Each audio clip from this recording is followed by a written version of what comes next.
Welcome, everybody. Hey, hey. Good boy, Tucker. Work smarter where you want. This is learning at its most fun. Hello and welcome everybody to another Red Tail Thursday webinar. My name is Haley Mandrup and I'm one of the trainers here. And I am so jazzed to be talking to you today about tag groups versus keywords versus user-defined fields. Where do I use a tag group? When is a keyword appropriate? And what in the world is a user-defined field? And what's going on there? So we're going to talk through each of the features individually, and then we're going to compare them all side by side and talk about when they would be best each in your office. I've got examples. I'm going to demo adding each of them, and we're just going to talk it through. So hopefully this will give your office some ideas on how to apply tag groups, keywords, and user-defined fields. And hopefully it'll give you some direction on how to maybe reorganize some. If you've noticed that your keyword list has gotten too lengthy, maybe you didn't even know that user-defined fields existed. And then tag groups, maybe you didn't have know that those integrated with different integrations. Oops, I let one of the features slide too early. That's okay, we'll talk it through. So first we're going to start with tag groups. And tag groups are, the reason I'm starting with this is because they're available to everyone. So anyone in the office, regardless of administrative access or not, they can create a tag group. They can adjust the tag groups on the contact record. You can change the title of them, and everybody has access to see them. They're convenient. That makes them pretty convenient. We can add them quickly from the search page. We can remove contacts from them quickly as well. They work with integrations. More specifically, they work with our marketing integrations. A lot of the times there's a sync between the two platforms, Redtail and the integration, and then it can send the contacts automatically over from Redtail to that company and sync the contacts on that tag group. Now in practice, tag groups are temporary groupings. So even though the feature can last and be around for a while, keep in mind that this is intended to be something that is more temporary than permanent. So what do I mean by that? I mean that an example of a tag group might be a marketing campaign that you're going to run over the next 6 months or 3 months. It may be your Christmas cards for we're in 2021, so it might be 2021. And that would be in the case that you don't maybe keep the same Christmas card list every year. Maybe you redo that holiday card list. It could also be a group of people that you're going to invite to an event, and you're cultivating a list of specific individuals to put on that list. Or maybe you're adding all of your contacts to a tag group with the intention of thoroughly cleaning up their records in 2021. That would be a great initiative in the system. So one of the ways I want to demo tag groups is just by adding a cleanup list to a tag group. And we're going to start with the CRM to do that. So first I want to point out how to quickly access your tag groups. You can do that by going to the little person in the top right-hand corner. He's saying, pick me. So you can hover over him and then click on tag groups, and that will give you all of your database tag groups. And as you can see, this list can get quite lengthy. That's okay. Just name them very in a telling way that tells you what exactly that list is for. So that's a great way to access them, but I want to make a new tag group. So where do I start? I'm going to start with the advanced search. Personally, one of my initiatives for 2021 is cleanup. If you've seen any of my other webinars, I love contact cleanup. I think it's the most fun. I know cleaning up the database is not something you typically think of as fun, but I do. I think it's a good time. So we're going to go to the advanced search, and we're going to look for a list of all of our clients. So we're going to focus our search down to contacts, that have a status equal to client. That's going to filter all the rest of the contacts out of my search results and only give me those that really matter. Those are the clients that fund my business. And then to further narrow this search, let's say that 2021 is going to be a big email year for me. So I want to make sure that each of these client records has an email address. So we're going to limit our search, make the funnel smaller, and we're going to look for contacts that have an email address that is empty. And then we don't need a value because that's the end of our search. We're looking for email addresses that are not filled out or they don't have one. So let's run that search again. You don't have to click run every time. I just do that for the webinar. So we'll run the search again. You can see my 133 went to 47. And now I've got a list of clients that I have to figure out what their emails are. I have to go through and get those email addresses. So what I'm going to do from here is add them to a tag group. So you can do this from an existing quick list. You can do this from a new search like I'm doing. You can do this from the A to Z list if you want to do it that way. Or you can also add clients to or contacts to a tag group individually as well. But we're going to start with this bulk method. So I'm going to select all 47 contacts. And then I'm going to go to contact options, bulk actions. And then we're going to add them to a tag group. And again, anybody can do this in the database. So if you share a database with a larger number of people, maybe name the tag group with your first name at the beginning. So I'm going to put Haley's 2021 email cleanup list. And as I was typing, a very new tag group was creating itself down below. So I can click on that to select it. And then all of these clients will be added to that brand new tag group. And if you'd like it to sort to the top, let's just put a couple stars in there. So it's always going to sort to the top of the tag groups list. We're going to add them to the tag group, exit out of that. And now I can easily access that list by going to the little person icon, tag groups, and then clicking on Haley's 2021 email cleanup list. So there's my 47 records. And then when I go into a contact record from that list, I would call Dirks Bentley, or maybe I'd have to look around in my paperwork and find his email address. And then after I've completed filling out his email address, I can then go to my tag group and remove him from the tag group. So it's a very detailed way to go through and clean up this information. Now, the way I just demoed it, I'm only cleaning up one piece of information. The quick list would be sufficient, really. But say I was working on a very detailed cleanup to add a contact photo and a bunch of other pieces of information to Dirk's contact record or each of these contact records, then a tag group would make a lot more sense than a quick list. And then same idea, if I wanted to add him back to the tag group, I'm just going to go to add, and then I can either type in new tag group if I wanted to create another new one, or we can add back. And all of the ones that he's already a part of sort to the top. So it's very easy for me to see which tag groups he's already on.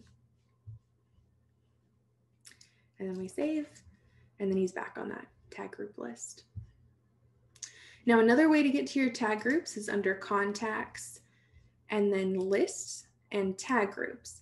And really the only reason you would come this way to the tag group is if you wanted to edit the actual tag group name and description itself. So there's no other reason to come to this page. I guess maybe if you wanted to see how many contacts were in the different tag groups, that would be a reason. But if you're just trying to open the list, the fastest way is going to be that person in the top right corner and then clicking on the name of the tag group itself. Easy peasy, anybody can do it, accessible to everybody. So one of the biggest cautions with tag groups is that the list can easily get out of hand. So I would say establish someone in your office as being the red tail guru or the red tail administrator, and that person maintains the tag group list or sets some kind of standard where they'd want you to maybe put your name in the title of the tag group or the date it was created, so everyone can see that information and you can determine whether it's old or updated and no longer needed. Another thing about tag groups is that you can combine them with other search criteria.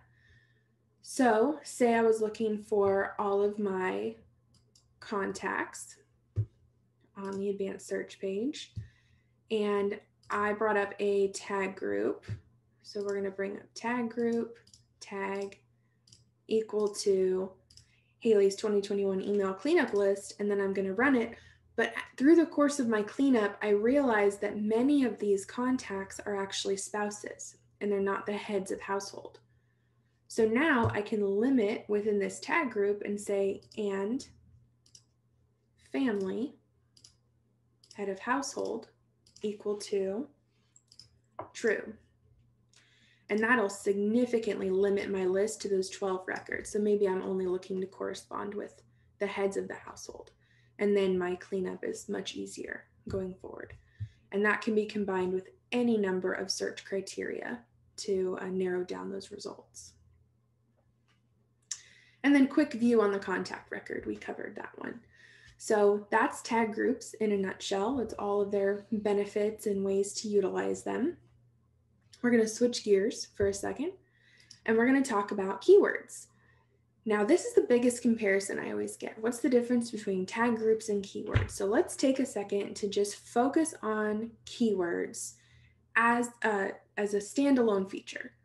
Keywords are restricted. They are managed by administrators. So that means that not everybody can add a keyword. Only administrators can go in to their name in the top right-hand corner, manage your account, and then scroll down under admins only, manage database lists. Then from this page, under contacts, the administrator can then click on keywords and they can add or edit or delete options from the keyword list overall. So that's one main feature that sets apart tag groups and keywords from one another.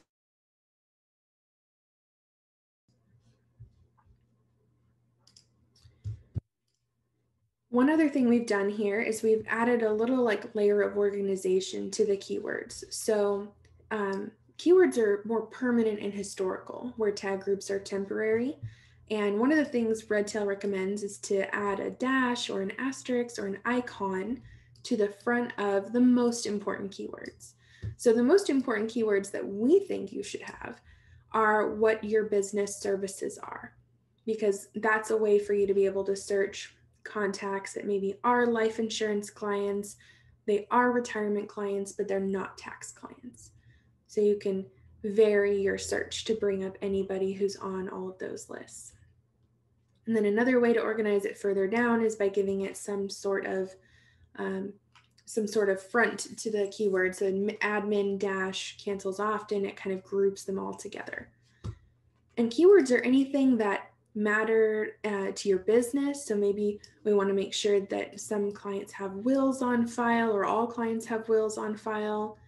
Maybe we are utilizing these for monthly client reviews or quarterly client reviews.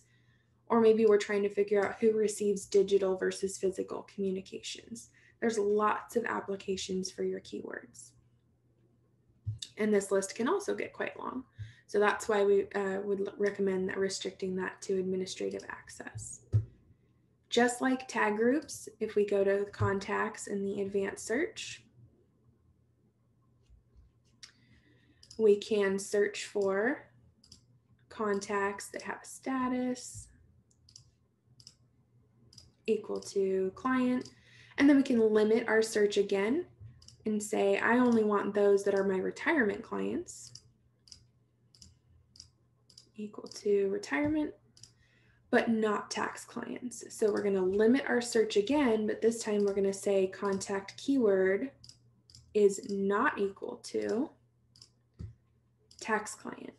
And then it's going to give me everyone who is a client, has the tag retirement client, but doesn't have the tag tax client, and it's tax season. So I can email all of these clients and offer them my tax services or refer them, whoever it is that I refer as my center of influence for tax services. Now, one of the questions you may be asking at this point is, wait a minute, we can do that with tag groups. So what's the difference here?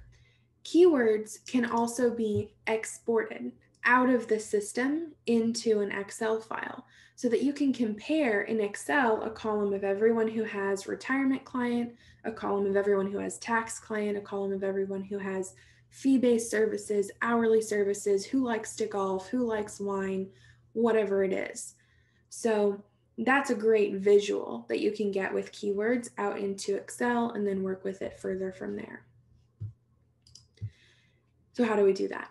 Well, we would do that through a custom export. And that's another feature that you can do by going under your name, manage your account, custom export templates.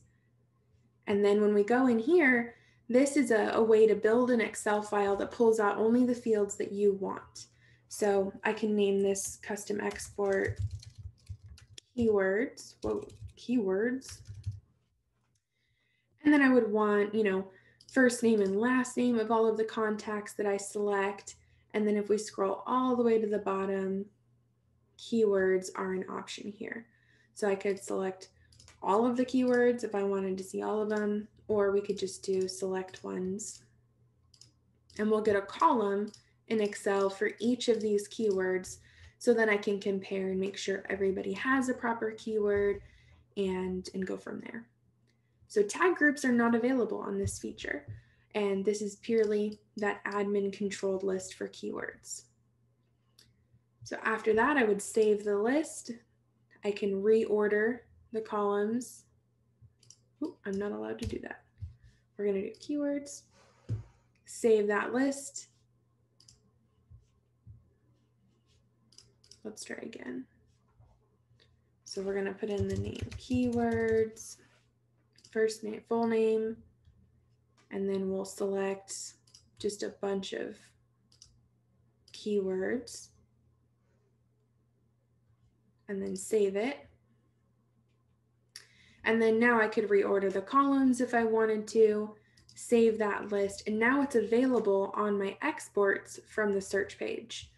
So if we go back over to our search, or maybe we're going to use a tag group to open up my email cleanup list or whatever other list we have, can select all of those contacts, go to contact options, and then choose that custom export to then see what keywords everyone on this tag group has in Excel. So that's a great method to kind of get a visual out of the system and see all those in that Excel document.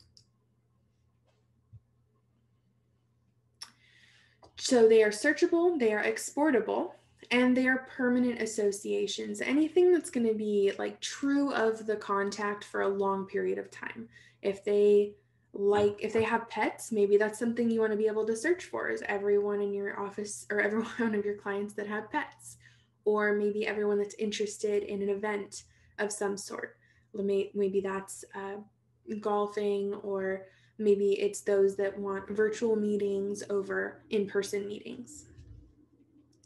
You can add and remove them in bulk from the search page. You can combine them with other search criteria like we just did, and then just like tag groups, they're right next to tag groups on the overall contact record. So if we go to a frequently accessed contact and then just scroll down a little bit, there's keywords and then their counterpart tag groups. Think historical for keywords, historical and permanent for keywords, future and temporary for tag groups. All right, so now that we've talked through tag groups and keywords, what about these UDFs and what, I don't need another acronym in this industry, right? So a UDF is an user-defined field. So you, the user, get to define the field. Everybody just became a developer. Go ahead and add that to your resume. You now can develop your own field for Redtail where you're asking a question or adding a field that Redtail doesn't have by default, and then adding the ability to include the client's answer to that question. So if your office has a client intake form or any type of assessment that the client fills out, maybe with their hobbies and interests or favorite beverages, gift preferences, whether or not they drink, so you can know whether or not to give wine as a gift, whether or not they have pets, whether or not they have purchased their home or not. There's a bunch of different things you can record in the user-defined fields that Redtail doesn't already have a default field for. So what are some things that are not user-defined fields? Tax ID number, Redtail has a field for that. Birth date, Redtail has a field for that. Maiden name, well, no, Redtail has a field for that. So a lot of the basic contact fields are already on your contact records. That's part of Redtail's default system, our out-of-the-box solutions. You can, open the box, start using it right away. But the user-defined fields are the things that are custom to your office, that matter to your office. So maybe you want to know, this was big in 2020, maybe you want to know your client's political affiliations. So you know not to make the wrong joke, whatever joke that is, right? Maybe you want to know if your clients were veterans, yes or no. Or maybe you want to be more specific. If you have a lot of veteran clients, maybe you want to know what branch they served in. So these are all things that are very custom to your office, and you can set the values or how that question is answered to specific types of answers. So for example, we've got some samples here. Client portal login. That value is restricted to a yes or no answer. They logged in or they have the login or they don't. It's yes or no. Communication preference, that one's free text. So we can type in whatever we want to type because communication preference can vary widely across my book of business. CRS provided, client relationship summary provided. The value is a date value. So I'm restricting it to the date the last time the CRS was provided.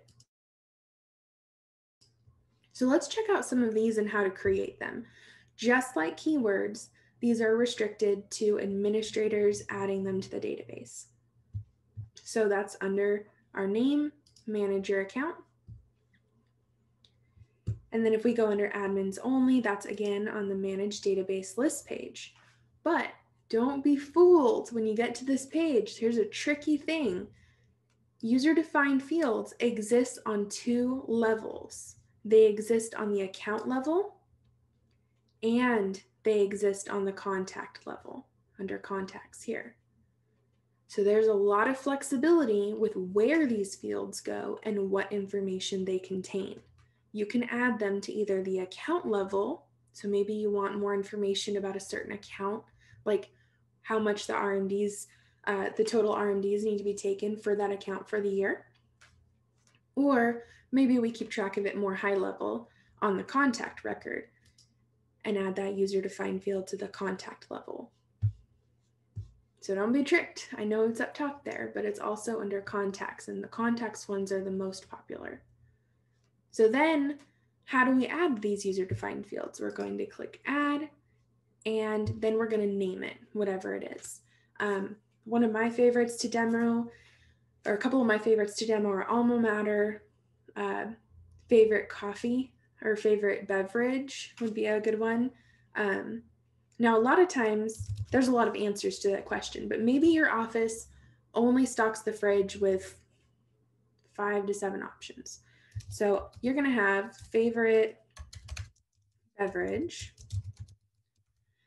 And then it's going to ask you what field type you want here. Well, date doesn't make any sense.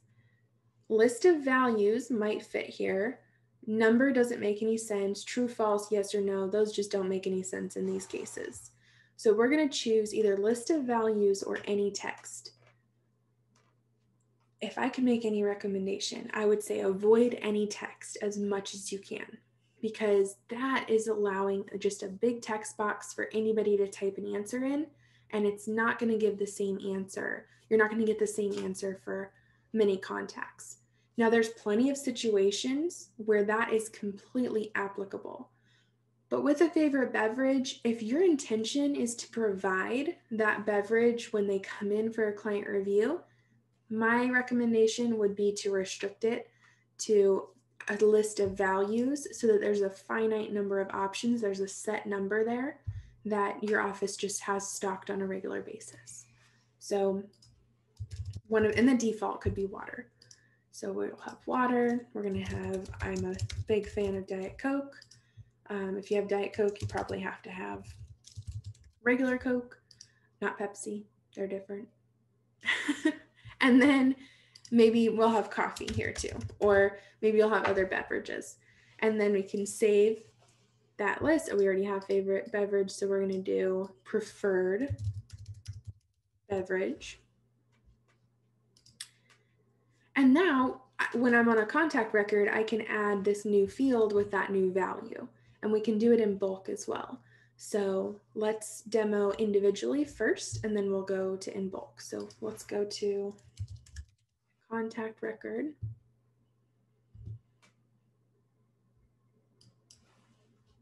And we're going to scroll down just a little bit and click on user defined field. So they're right next to keywords and tags. You can see all of these are just in the same section. And then we're going to add.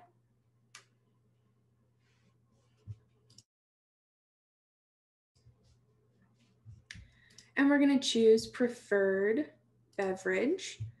And then when we're filling this out, we're going to get our available options that we added. So now we've created our own drop-down value. You just learned how to code. There you go. I think Dolly likes Diet Coke as well.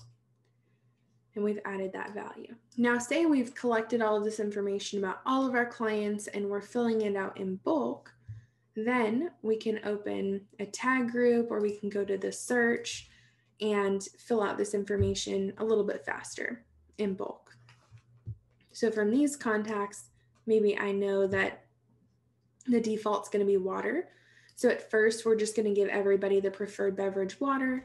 And then as we go to their contact records, we can adjust it to what other beverage on the list they prefer. So if we select all 47, go to contact options, bulk actions. You're getting a pattern here, I bet. And then from the list that comes up, we're going to add a user-defined field.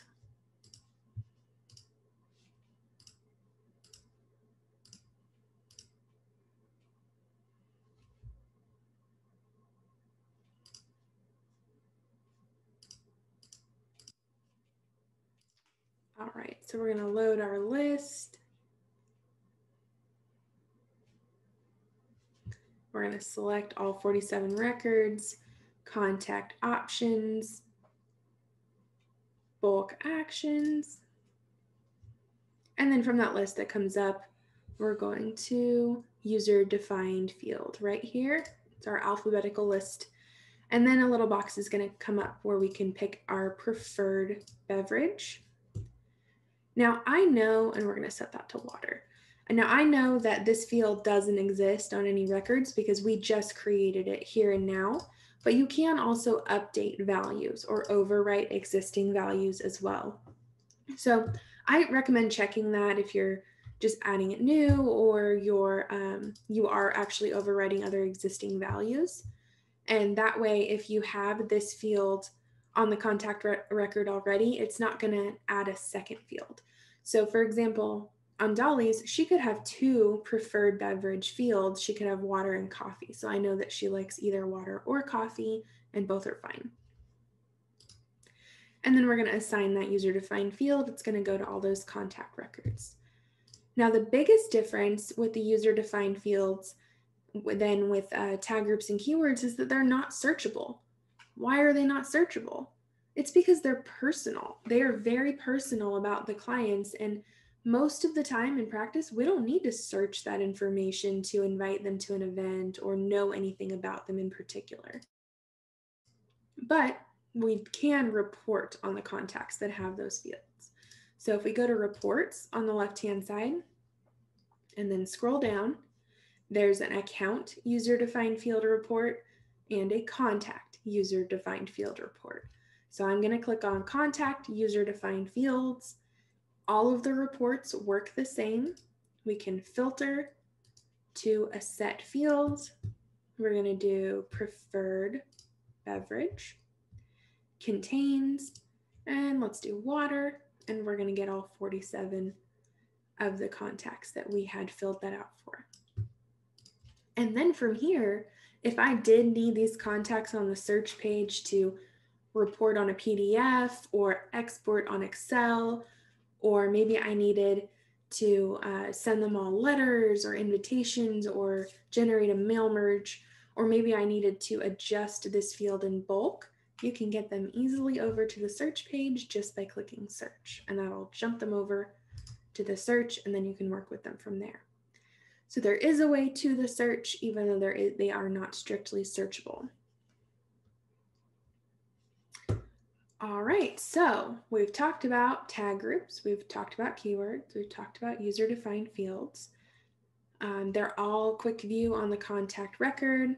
The only caution with user-defined fields is that restricting fields to list of values or other set values limits bad data. So if you don't give the opportunity for that big old text box, then you're going to have more reporting capabilities on these fields. So let's compare the three and recap. Tag groups are future and temporary. Keywords are permanent and historical. User-defined fields, those are typically going to be permanent fields as well.